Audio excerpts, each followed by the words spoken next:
Hello, everyone. I'm Julianne Meyer. You are watching Own Your Wellness, and I'm excited. You guys should be excited. Our guest is here from far, far, far, far away. We're talking Europe. So, anyway, without further ado, let me introduce you to Joe Menninger. Welcome to the show, Joe. So glad you're here today. Thank you for having me. For those who are watching, I found Joe. I did a little internet stalking, and fortunately, we were able to connect. And I'm so glad that we figured out a time that worked. Thank you so It's much for being here today. totally Um, my pleasure. For me, it's fine. It's just in the afternoon here. there you go. That's not so bad. Anyway, I would love for you to share a bit about yourself. Oh, I'm a freelance consultant and entrepreneur, and many people may know my voice because I'm a podcast host. And tell us about your podcast. Basically granting access to everybody who doesn't speak German to the German speaking startup scene. So, meaning Germany, Austria, and Switzerland, collectively known as GSA or DACH. And basically, a lot is going on there, but most of it stays in German. Parts of Mhm. Switzerland, it's in Italian or French, but basically, you don't see or hear a lot on the outside in the English speaking world. And I thought I'd change that. I love that. I don't think I told you this, but I used to live in Italy and I was taking Italian classes because I needed to learn the language. And I was in there with a couple of Italians, but they only spoke German. And they lived in Italy. So it was really interesting that they only spoke German. But I once had a colleague. At the time, I was younger. As Billy Joel said, I wore a younger one's clothes. We had still the draft service here in Germany, so I decided to do the national service and have been an EMT. And in this time, I also met somebody German speaking from Italy, from the area in Merano. But I have to tell you, for me, from the area of Frankfurt, they do have quite an accent, and some of the words they used have been very funny to me. And of course, the same the other way around. exactly. Well, it's kind of like, I think it's like that in most areas because, in the United States, there's the Southern drawl. There's like Coke. What is it? There's just little sayings that people say that we're like, wait, what? I remember when it was funny because I used to live in New York and I was actually moving to Italy at the time, which is funny. But I met a guy on my going away party, and he was born and raised in New York. And I said, "You don't have an accent. Why don't you have an accent?" And he goes, "Because I'm educated." It's like, wow, that's kind of cold hearted, but I thought that was funny. Anyway, we're not here to talk about that. I would love for you to But share. I did had a few experiences with the flavors of, let's say, flavors of English in the US. I went to college in Texas, go Oh, you Midwestern, did? and yes, the senior year. And first thing that totally bumped me was they said, instead of thank you, appreciate it. It took me some while to realize that. And then one of my bosses, when I worked on campus in the library, he said the first time he arrived in Texas, they asked him, what's up? And he was from Florida. He was just looking up, huh? It's interesting how language is different where you are, even in the same country. I mean, my fiance and we went up it was only 2.5 hours away. We went to this little tiny Danish town that's a little bit further north from where we live in Southern California. And even after we left Orange County, it's called the Orange Curtain, by the way. It's like I felt like we were in a different state or even a different country because everything was different, even the buildings, everything. It was just a couple hours. It was crazy. Mm. So tell us a little bit about how you got into doing what you do. Well, let me take a few steps back. So basically, I did the usual stuff you do in Germany. After my national service, I did an apprenticeship at the bank and started to study at the university, which actually took me to Madrid, to Spain, Mhm. to study Spanish. And don't ask me anything in Spanish. My Spanish is completely lost. I have not been in the country of speaking any meaningful Spanish for, I think, 15, 16 years. Mm. Um, and after that, I went for an internship in China, lived a half year in Beijing, and then did my senior year in the US because it was partner university, partner college. Did my degree there and did an internship in consulting, and then did my final degree in Germany. And that's when I started in consulting. It's part of what I'm still doing. And then back in 2012, I do have an amazing friend who is a backend coder. So he's not the most social guy, but I owe two big things in my life to him because first he introduced me to my wife, and secondly, he introduced me to somebody who wanted to do a podcast back in 2012, something completely new, really fancy. We've been some of the first German-speaking startup podcasts out there, Wow. and turned out we had different ideas. Turned out there have been already people back in 2014 starting up companies in Berlin who did not speak German at all. And so basically, I started an English only channel, and that is what I'm doing today as a podcaster. And of course, within 12 years in really big international consultancies, you learn quite a bit about consulting. And that's basically how I make my living as a consultant and Yeah. as a podcaster. And in between, kind of, is the startup scout, because back in the days in consulting, my bosses asked me to be a startup scout. I actually had to Google what this is, and it Mhm. turns out I was supposed to find really interesting startups whose tools, services, or know-how, algorithms, whatever, could be implemented into the clients of my employer, and it will actually be done with the people of my employer. So basically, I pitch a new idea and they get the project with this startup. That was the idea. And I kind of do the same thing, but right now I'm helping mostly international investors to find suitable startups to invest in GSA. I love that. You've talked about a few different things that maybe my viewers haven't necessarily might not necessarily understand. Now, this is a really basic question, but what's the difference between being a consultant and a coach? I would personally, so this is no textbook. This is no textbook explanation, but Yeah. I would personally say, as a consultant, you look more at the company, and as a coach, you look more at the individual or individuals as a team. Okay. All right. That's interesting. I've always thought of it as kind of like, like a consultant is you go in for certain results. And a coach is kind of like, you figure it out and I'm here to be a mirror. The results pretty much depend on the kind of project you have there. Yeah. Um, I have seen quite a lot of projects in my time in consulting that basically had as a goal, give us the best result possible, because nobody was really sure, because it was very new, it was very Mhm. unknown at the time, a different methodology or something, and basically they looked for the best possible outcome there.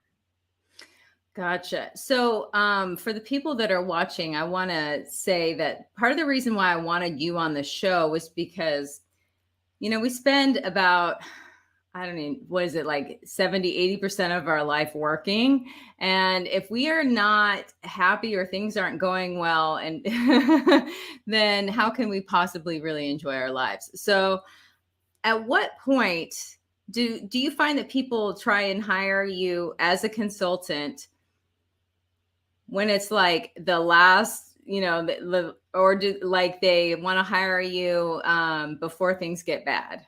Do you know what I'm getting at? Um, Like a last Not ditch, or is it kind of like, are they smart enough to get help before they desperately need it? For me, fortunately, it's the latter one, because I help most of the time startups and corporates with their growth initiatives when it should be startup like, because I've seen both worlds, I know both worlds. And for example, when corporates are looking at the startup world, when they want to cooperate with different startups, for example, when startups want to grow, for example, in Germany, on Excuse analyze me. a new bless you analyze a new uh, target customer group or something, that's when I come in. I fortunately do more of the growth of the good new revenue kind of projects than really the cutting headcount stuff. That's what I really like about my job now.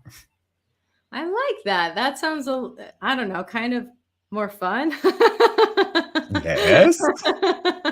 Instead of like all that negative energy, there's still excitement. Mhm. I love that. What should somebody look for when they need to hire a consultant, or when should they consider one? I think the best time to hire a consultant is when you cannot clearly define the problem. Because the Mm, first thing you have to do when you have a consultant coming in, as you said, you want to have certain results. But if you don't completely understand the problem, you first need somebody who really helps you to understand what is the problem. And when you mm, can clearly define the problem, then you can see how can I solve it, or maybe not, but most of the time you can. And mhm, if you cannot yet define the whole scope of the problem, bring somebody in, maybe just a person for a few days, and mhm. they can help you to figure out what really the problem is. Little disclaimer here. I once had an interview in my podcast with the author of The Lean Entrepreneur, New York Times bestseller, and we came up with the idea maybe you should hire especially for this philosophy students, because they're very good in getting down to the core of a problem. Interesting. I love that idea. So, I'm just curious, does being a consultant kind of, uh, how can I put this? Bleed out into the rest of your life? Do you notice that you look at it through your life through a consultant's eyes, or is it because the way you have to look at things is different than a different, like maybe a business owner, or maybe as a husband, things should, it's different set of eyes. But do you notice that sometimes you look at it through as a consultant? I have to admit, I married a trained logistics specialist here for large consumer product companies. So we always have schedules, we always have to-do lists. For example, when we go on vacation, it is not only clear what sites we want to see that day, but also in which order. And she Hmm. usually has a rough idea how much time we need to get from place A to place B, how much time we should spend there. So um, I think maybe there's some bleeding out from my side, but it's also from her side. But we try to not have like daily to-do lists for our little toddlers. That is not working. But you try to keep organized, especially if you're an entrepreneur, if you're a freelancer, if you just rely on yourself like me. That is Hmm. one of the really hard lessons I had to learn, that you need to keep yourself organized, because nobody else will do that for you. Nobody keeps track of the task. And basically, you have to do this for that client, this for that client. You have to keep yourself organized. Plus, not only keep to-do lists, but also put it on a calendar. Because Hmm. if you don't get your to-dos on a calendar, they'll never be done. Yeah, they're always to-dos. I Yes. like that. So what are some other things that, as an entrepreneur, you were surprised to find out? Actually, we was really, really good. Is there is a lot of little tools that make your life easier. It's very easy, mundane things like I now have an app with my wife that also works with our smart speaker. We can do the grocery and the shopping lists. Very Oh, easy, takes a lot of time away. You don't need a sheet of paper and everybody writes down what they're missing. It's basically you talk to your smart speaker and say, put this on the list, or you can do it on your cell phone. Even when the other person is still in the grocery store, you can put it on the list. That's awesome. what helped me personally a lot is a tool that allows other people to schedule meetings with you. So basically, you give it a calendar, you give it some limits, like I don't do meetings on Saturdays, on Sundays, Friday only until, and during the rest of the week only from 10 a.m. to 7 p.m. And then they can schedule it. And if you already have an event, a meeting in there, they cannot schedule it. It helped me out quite a lot because it takes out all those endless chains of emails. Can you do this? No. Can you do there? No. Are you available here? No. Are you available there? No. Oh, completely takes it out. You send them a link, they'll book it. That's it. That helped me out a lot. Plus, some smart AI tools that help you structure your email list, get yourself organized. Basically, what I get is like every 4 hours, I get one big email with a lot of emails with the headlines in it, and I'll decide what I want to read, and everything else goes into the binge. I'll never see it again. I love that because I know for me, I go down the email rabbit hole. I have certain times I look and then I just don't because I will sit. It's like social media scrolling for me. I could just sit there and read so many different things, and it could get me distracted from what's actually really most important for me to do that day. Yeah, in order of prioritizing. Did you ever have an issue with prioritizing with, like what's the most important thing versus, because there's important and there's urgent. Those are two different things. And then there's the stuff that gets in the way and I get distracted. So all of a sudden I'm working on another project that's not due for say 3 weeks. And I've got one that's due in 2 days. How did that happen? Oh yeah, I know that. Thing is, for me, I try to keep a somewhat structured day. So everything, emails, social media, stuff like this, I do in the morning. I go for a workout once or twice in the morning. In the morning, I have to drop up my oldest son in kindergarten, and that's it. That's what I do in the morning. And the afternoon is either free for the time working for my clients, afternoon and evening, or it is free for meetings. For example, I have a special slot Monday evening where I get back after dinner until like 10 p.m. where people can book me, for example, from different time zones, especially Silicon Valley Bay Area. They usually love that time because it's more convenient for them than getting up like 7 a.m. to meet with me. That makes perfect sense. All right, we do need to go to a commercial break, so we're going to be back in just a minute. For those of you who are watching us live, thank you so much for being here. As I mentioned, it is time for us to go to a commercial, so we're going to be back in just a moment.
When drug or alcohol addiction take over, things begin to disappear. Your friends, your family, and eventually, you. Recommended by Dr. Phil, New Method Wellness can help get your life back with individualized treatment plans for dual diagnosis clients. New Method Wellness provides the most highly credentialed treatment in a safe and welcome environment. Call New Method Wellness for your free consultation and ask about our national accreditations. Together, we can put the pieces back together.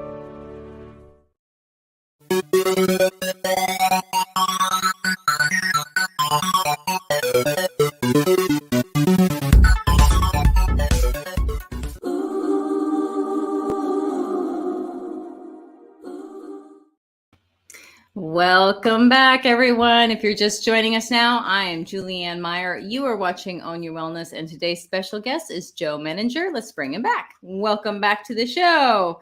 So glad to see you. Totally my pleasure.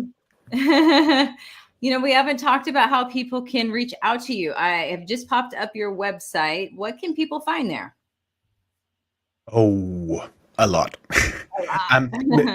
Basically, what people can see there is all the interviews that I do, all the coverage of the German-speaking startup scene. It's let's say somewhere between 20 and 40%, depending on how busy I am of what I'm doing at all. And they can really do a deep dive into what's going on in different business models, different startup areas.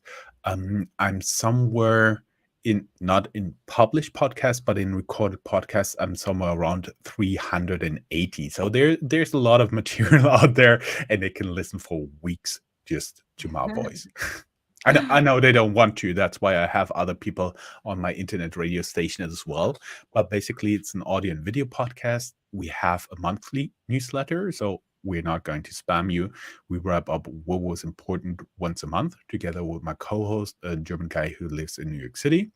And then we send out the newsletter. And if you really want to, you can listen 24/7 to our internet radio station, which we run together with a few other podcasters. So you get not only GSA, not only US, but all across the world, some startup know-how. We call it the world's #1 24/7 tech entrepreneurship radio. It's a little bit confusing because it's startup.radio. Well, I think that's pretty cool that there's this kind of information out there, especially for startups, because where do you go? There's entrepreneurialism is very lonely, even if you have a partner, because nobody else is doing what you are doing. You might be doing similar things as somebody else, but they're not doing what you're doing. So there's that sense of doing it alone. So how do you you're an entrepreneur and you work for yourself. How do you feel connected to other people? What helps is, of course, friends and family, a close circle of friends. Plus, people cannot see it, but just at my arm's length, there is a door, and I can go out in an apartment and see my family. That always helps. Sometimes it's a little bit disturbing if my oldest son has some friends over. That's basically a time I cannot do any recording whatsoever. No phone conferences. People won't hear my voice. But that helps. Plus, I try to attend a few events each year, as well as some local events. For example, what is pretty popular in startup circles is the Meetup app. So you have it on your phone and you can basically see what's going on there. And sometimes I also attend some of them. I love that. And, part of being an entrepreneur is you really do have to take care of yourself, your body, sleep, and all of those things. And people, I don't know. I run into this all the time where it's like, I'll sleep when I die, or, I'll take care of myself later. I'm like, well, you're going to, die sooner if you don't take care of yourself. And if you are not taking care of yourself, how do you expect your brain to be working at optimal levels? So you live such a structured life. And this is a question and no judgment one way or the other. Are you that way with your health as well? No, I have to admit I had to learn it the hard way. So basically, when my team was shut down, when I was let go by my former employer, because they basically had a different strategy in mind, and they shut down my team, and they said either you can go back into capital markets, what I've been doing before, or you can take a severance package and leave. It took me less than 10 seconds to decide. Um, and then I started working like you know it in the movies, like 2 or 3 times a week. I was working until midnight, and I, I believe I was very, very close to burnout. This just did not work for me, and Mhm. over time I came up with a pretty good structure. So I started meditating on a regular basis. I started to do workout on a regular basis. Plus, what actually helped me the most is I do have a little son. I put him in the baby stroller and we take a walk after lunch each day for I no love more that. than like 30 minutes. Hmm. Out quite a lot. I listen to funny audiobooks. Love that. It takes a little bit the seriousness out of your life. And I Hmm. try to do a few things every quarter that help me, like getting a massage, like taking an evening off together with my wife, treat her Hmm. for dinner, going out on a date or something like this. This is also something I have to include in my life. And I came Hmm. up with a few rules. For example, I only work twice a week after 8 o'clock. I don't work on the weekends. And Hmm. fortunately, in Germany, we do have a few public holidays, actually a few more than in the US, but not as many more as you would think. And I also keep them free and try to spend as much time with my family as I can. That really helped me balancing, because I understood after, let's say, the first quarter going like full speed all the time, that this would not work un- Hmm. until I'm either retired or something else happens. I get a good offer or something. That's basically, I understood that I have to manage my time as well as my energy. That includes my well-being, like meditation and stuff like that. Hmm. And that is something I do believe you have to learn one way or another as an entrepreneur, because um, many of them do have health issues, maybe with weight, maybe with diabetes, maybe mental health issues or something like that. And I try as much as possible to steer away from that. Admittedly, I do like chocolate a little bit too much to be very healthy, but I allow myself a certain dose um, each week, and that's totally fine. That's the thing. It's it's not that you have to avoid everything, it's moderation though. Like you said, it's not you're not having 10 candy bars a day or something like that. There's a huge difference between really sitting there and enjoying a piece of good chocolate versus just shoveling it in your mouth to make yourself feel better or avoid some sort of uncomfortable feeling in your body. There's a huge difference. Yes, Yeah. exactly. And I realized when it takes some time for me, maybe just taking a walk, maybe just sitting outside on the porch, on the balcony. I know not very healthy, but smoking a cigar, that also helps me a lot. Even though I have to admit, me smoking cigars is something like that happens once a month or so. As a health and wellness professional, I probably shouldn't say this, but who cares? One cigar, like seriously, if you're sitting there and you're enjoying it,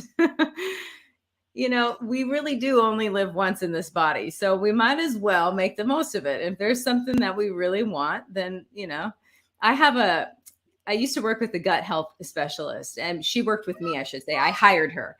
And she has this, she had me do like this elimination diet and all this stuff. And she was talking about how tomatoes and her are not friends. Like she loves tomatoes, but tomatoes are not good for her body.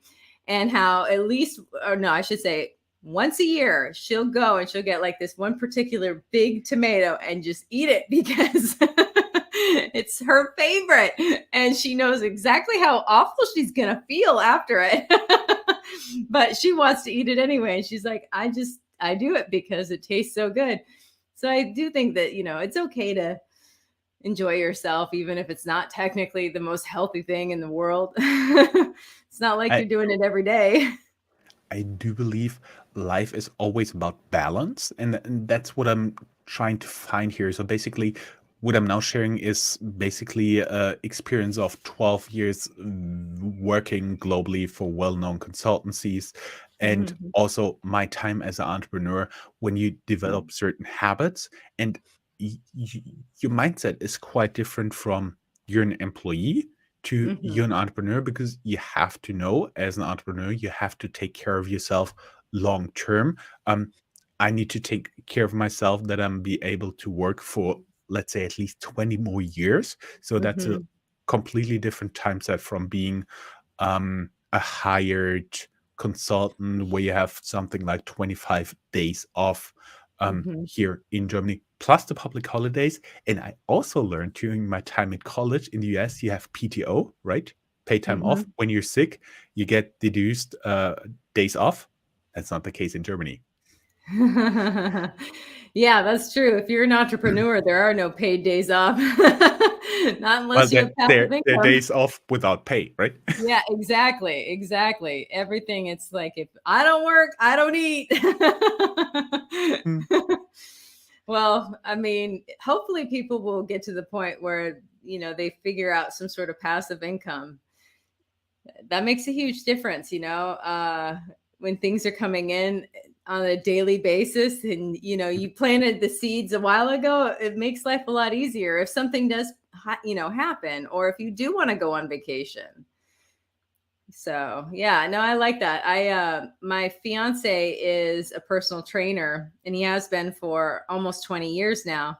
So, when he goes on vacation, he doesn't get paid because he's not training anybody. But he met somebody that actually asked for money from their clients so that they could go on their vacation. Like, you should still pay me even though I'm not going to be here to train you. I thought, wow, why don't you just figure that pricing into your prices so that you're not saying you owe me a vacation? Yes. Plus, the topic of vacations also came up because before baby number two, it was pretty simple because I basically took off time when my wife had time off. So that was basically the deal. But now I realize when she's at home all the time, I have to really make sure that I take off something around a few days each quarter. Um, Mhm. it used to be the case that you have the public holidays around April and May, early June here in Germany, and then Mhm. there's nothing for a long time. Then we have 3rd of October, and then there's nothing for a long time again until Christmas. Most people take like 2, 3 weeks around Christmas. That's totally fine because we tend to have like two public holidays, and in some states of Germany, the January 6th is also public holiday. So Oh, yeah, makes interesting. sense to take off time there.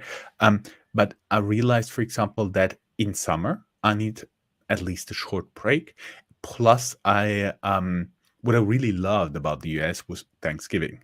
So my wife suggested that her mom and my mom get together to bake Christmas cookies, like towards the end of November, and it Mhm. turns out it was always the weekend after Thanksgiving. So at one point, I started to do Thanksgiving turkey on the Friday, not the official Thursday, but the Friday. And Yeah. now I'm taking some time off during that week because it really, really helps me. It gives me a lot of energy until it gets like totally crazy. The Yeah. US are a very important market for my podcast, and so I don't know how it is for you guys, but basically it starts here with Labor Day, with more incoming requests, with more downloads and stuff like that. It Mhm. really goes on until Thanksgiving, and then it gets totally crazy until Christmas. For example, on a summer day, I get 1, 2, 3 press releases. There Oh, have wow. been days between Thanksgiving and Christmas where I got over 50 a day. Wow, that's crazy. That's kind of amazing how the differences, between even the United States and Germany or anywhere in Europe. I know that when I lived in Italy, it was such a different way of being in the world, and I do miss so much about that. But I will say, it's kind of funny that you mentioned Thanksgiving, because I used to live in Canada as well. And of course, they don't have Thanksgiving because, well, they have their own Thanksgiving. Theirs is in October. But, the point was the pilgrims and, so of course they wouldn't have that. But I did American Thanksgiving up there. So I always think about American Thanksgiving versus other places. It's kind of fun when you could just incorporate other things into your daily life, the things that work and the things that don't. Now, the thing that I love about being an entrepreneur is that I get to create my days. I get to create my life.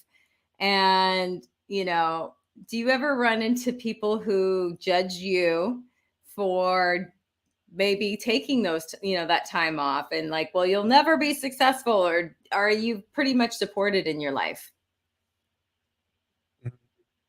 I haven't met the people who tell me that I won't be successful if I work not like 90 hours a week. There are sometimes, there are always suggestions in the startup world that you should work as much as possible. If you don't work harder, your competition will work harder. But for me, it's getting more and more about working smarter than harder. I have to admit, everything I do right now is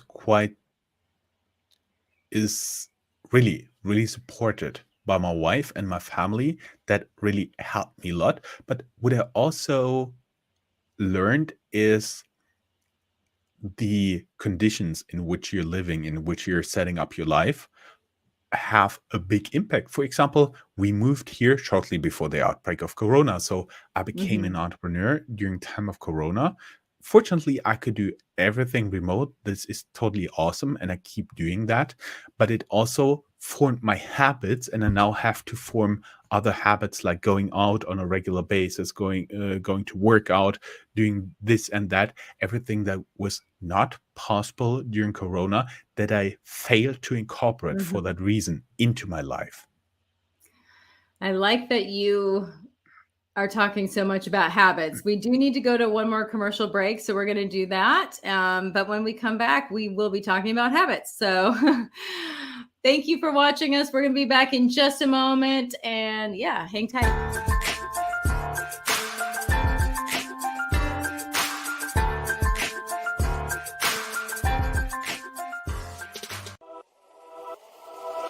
Welcome to E360 TV, the live streaming and on-demand destination for influential voices and enlightened audiences.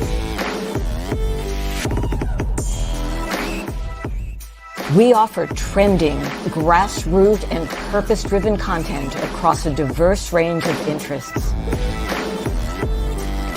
E360 TV is more than just watching programs.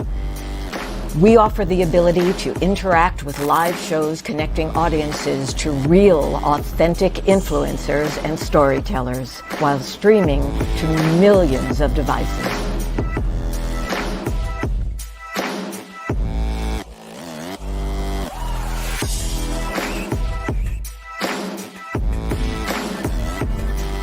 Real experiences. Raw conversation. One destination for it all. E360 TV.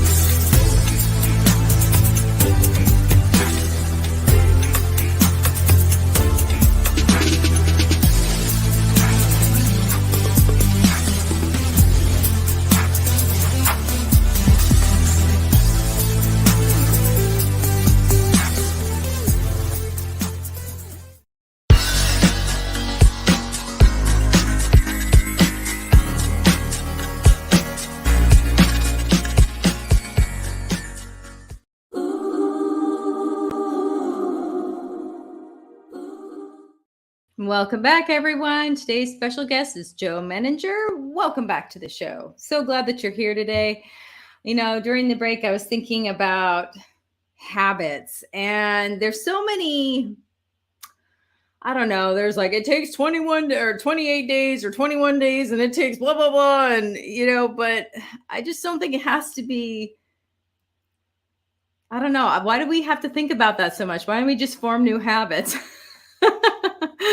But how do you get going on a new habit? Because, for me, it's not that I'm not willing. It's usually that if I don't write it down, then I'll forget to do it. That might be like my thing. For example, I have right here this little thing, and I'm supposed to open up my arms every 2 hours because I have a shoulder issue. Well, if I don't have an alarm on my clock, I'll forget to do it. So how do you, Joe, create your habits? How does it become more second nature for you? I wish I knew how I do it, but basically the basic rule is I always try stuff out. For example, after Corona, because you could not go to a gym, you stayed at home most of the time. I did have health issues with some overweight, and from one day to another, I just talked to the wife of my cousin, and she does intermediate fasting, and I thought, okay, let's try it out. There was something like 10 months ago, and I lost more than 20 American pounds since. So that helped me. And as soon as you see the success, it kind of reinforces the habit. Also, for example, I realized that meditation helps me a lot, especially to calm down in the evening. I used to only listen to audiobooks, but adding meditation really calms you down, and then you can even better enjoy the audiobook. Admittedly, my wife now tells me I'm not permitted to listen to funny audiobooks anymore at night, because then I start laughing and she wakes up again. So that's not good. But I first had some like guided meditation stuff like this you find on the internet, you find on YouTube. It didn't work. Then I went for one app, didn't work, and now I'm on the second app, and that really got traction with me. That really worked out. I'm now at somewhere 70 days going every night for meditation. Wow. That helped me. So I just keep trying out stuff. I didn't give up. I That's love as easy that. as it is. That is the best answer, because you didn't give up. You kept trying something new. A lot of people, especially Americans, they get an idea, let's say lose weight, for example, and they'll try what, Sally tried that. She lost weight. So I'm going to do that, and I'm going to lose weight. And then it doesn't work. And they're like, oh, that didn't work. And they give up and they just stop.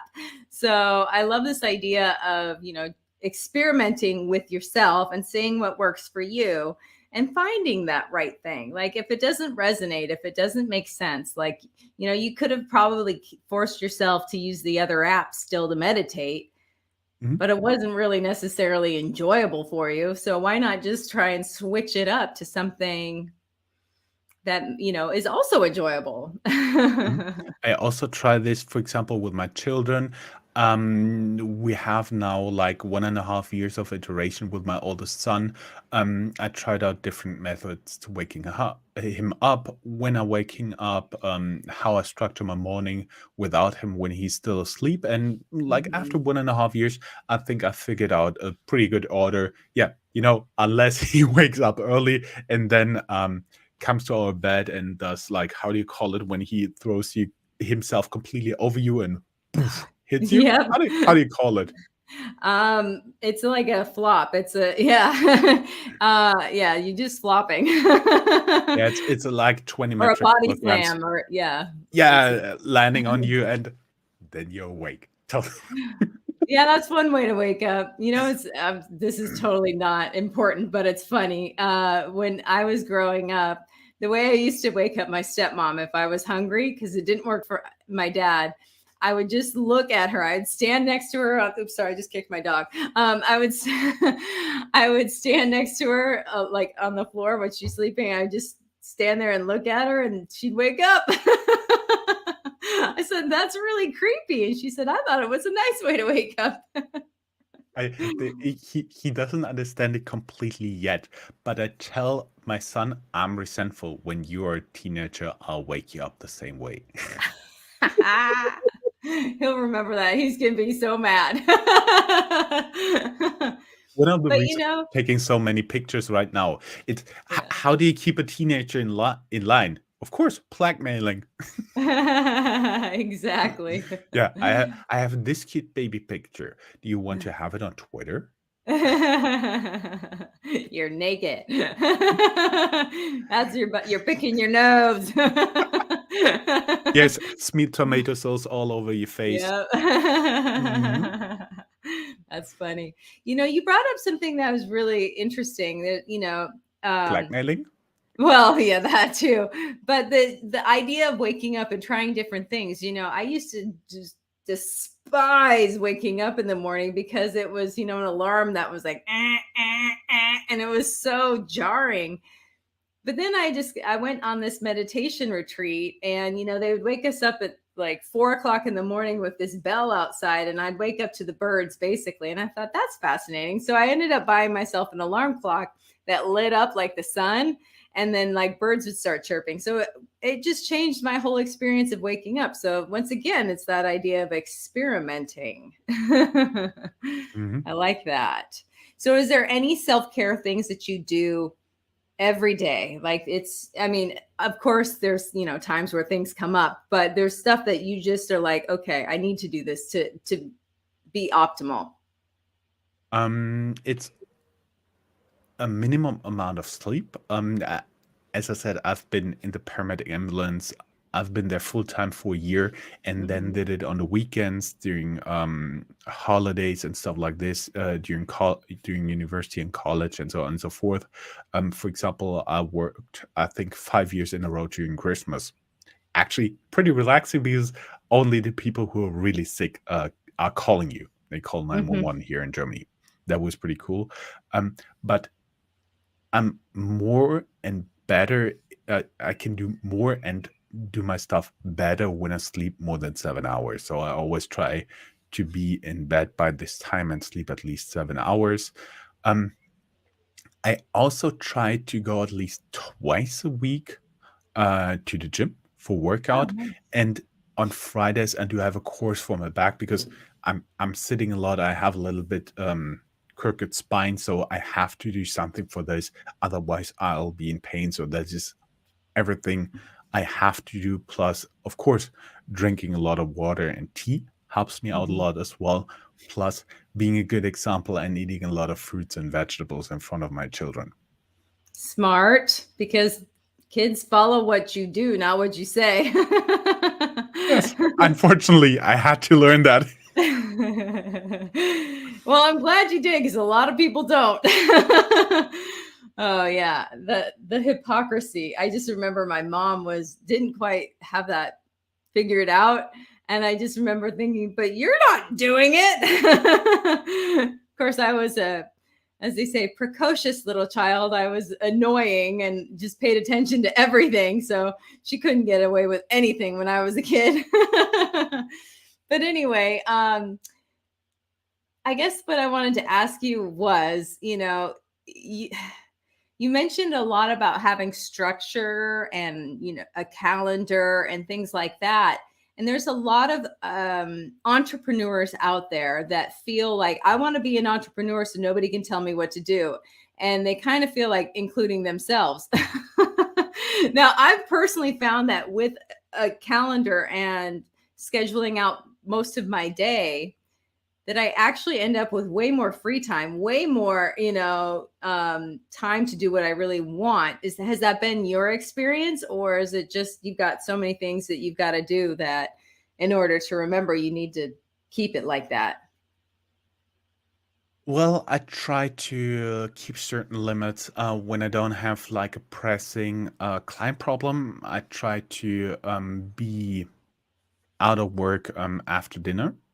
I try to keep the weekends free, and as I said, I've been always trying. So, for example, I run one podcast. It's a little bit a side project where I always talk about the mind of entrepreneurship. It's called Starting Why. And basically, I'm only talking to people who have some kind of experience and share Mhm. that with us. And I also learn a lot. So it's not necessarily it's basically, again, trying out little things, always Mhm. trying out little things, always trying out little ideas, and over time they just compound.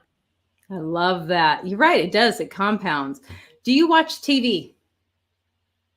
um in German we do have a wonderful word. It's called Jein. It's composed of ja meaning yes and nein meaning no. Yeah, I tend to watch a little bit streaming TV. Yes, Mhm. 2 hours a week maximum.